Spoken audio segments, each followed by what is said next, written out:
पिछले दिवस champion Michelle मैकूल ने अंडरटेकर के साथ डेटिंग शुरू की जब वे बाहर थे। द डेड मैन काफी लंबे समय से फैंस के बीच सनसनी बनी हुई है। हॉल ऑफ फेमर का व्यवसाय में एक अविश्वसनीय व्यवसाय रहा है और हाल के कई वर्षों में कुश्ती में बहुत सारे मेगास्टार के साथ काम किया है। जबकि टेकर एक कामकाजी दावेदार थे, उन्होंने मिशेल मैकूल को डेट करना शुरू कर दिया। लंबे समय से प्यार करने वाले दो लोगों ने शादी कर ली और मैकूल ने परिवार शुरू करने के लिए कुश्ती को आगे बढ़ाया। Wives of wrestling web recording के एक नए एपिसोड में वह चर्चा करती है कि जिस तरह से चीजें आज तक थीं, द फेनो कोई भी समझदार व्यक्ति इस बात से सहमत होगा कि दोनों ने WWE सुपरस्टार होने की लड़ाई के साथ भी काम किया, जो लगातार सड़क पर छल कर रहे थे। हाल के वर्षों के दौरान हॉट शॉट्स के लिए अलग अलग पहलवानों को डेट करना सामान्य हो गया है। समय के साथ बाहर और साथ साथ होने पर हितों के बीच तालमेल बिठाना और गुणवत्तापूर्ण ऊर्जा का निवेश करना आसान हो जाता है। मैकूल ने WWE मैच में वॉशआउट लीला में अपने पिछले साथी लैला से हारने के बाद कुश्ती व्यवसाय छोड़ दिया। मिशेल रॉयल रंबल में भी कंपनी के लिए नजर आई थी। इसी तरह की एक बैठक में वह निर्दिष्ट करती है कि किस प्रकार व्यक्तियों ने उसकी उपलब्धियों को द अंडरटेकर से जोड़ा है और जिन समस्याओं का उसने सामना किया है। अधिकांश इस बात से सहमत होंगे कि प्रशासन स्पष्ट रूप से समकक्ष या विभिन्न प्रगति से एक दूसरे को डेट करने वाले पहलवानों के लिए अधिक खुला हो गया है। यह देखना दिलचस्प होगा कि अंडरटेकर या मैकूल बाद में कोई अप्रत्याशित प्रदर्शन करते हैं या नहीं।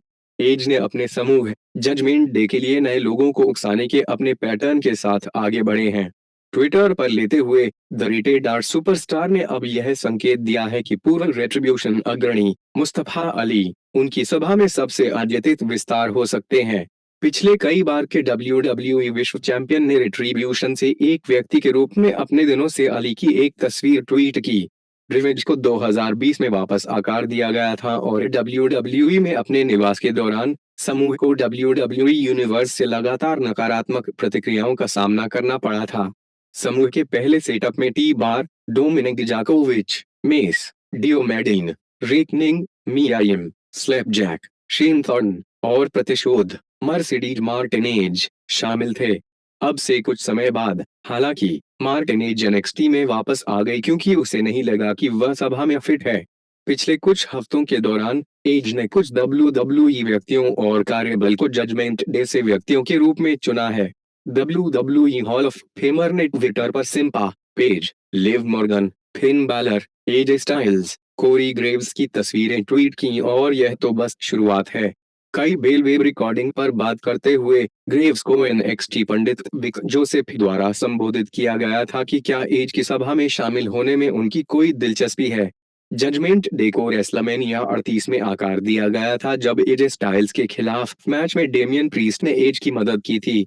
पिछले WWE यूनाइटेड स्टेट्स चैंपियन को समूह के प्रमुख व्यक्ति के रूप में प्रकट किया गया था। रेसलमेनिया बैकलैश में द रेटेड आर सुपरस्टार ने रिया रिप्ले को सभा में शामिल किया। प्रीस्ट की तरह पिछली रॉ विमेंस चैंपियन ने भी द फेनोमेनल वन पर सफलता हासिल करने में अपने प्रमुख की मदद की। WWE अफवाह राउंड अप।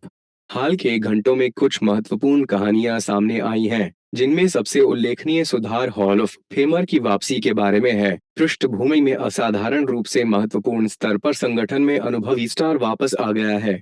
इसी तरह हमारे पास स्टीफनी मैकमोहन के अप्रत्याशित ब्रेक की घोषणा के बाद के भविष्य के संबंध में एक निश्चित अपडेट है। जैसा कि विंसलर द्वारा खुलासा किया गया है, जेफ जैरेट ने मंच के पीछे की नौकरी के लिए WWE के साथ फिर से समर्थन किया है। रिपोर्ट व्यक्त करती है कि जेफ जैरेट की नेता की स्थिति उन्हें लाइव अवसरों के लिए जिम्मेदार मानेगी। जेफ जैरेट पहली बार 2019 में स्टेज मेकर के रूप में उन्नति में शामिल हुए थे। TNA और WWE हॉल ऑफ फेमर ने 2021 में विनम्र रूप से संगठन छोड़ दिया और फ्री सर्किट पर विभिन्न कार्य किए। जॉनसन ने यह भी देखा कि जेफ जैरेट आगामी सप्ताह में अपनी नई यात्रा शुरू करने वाले हैं। घटना में कि आपने इसे अभी तक नहीं देखा है, हाल ही में संबोधित स्पोर्ट्स अकीड़ा रिजु दास गुप्ता का अद्भुत हॉट शॉट। आप यहाँ प्रतिबंधात्मक बैठक पा सकते हैं।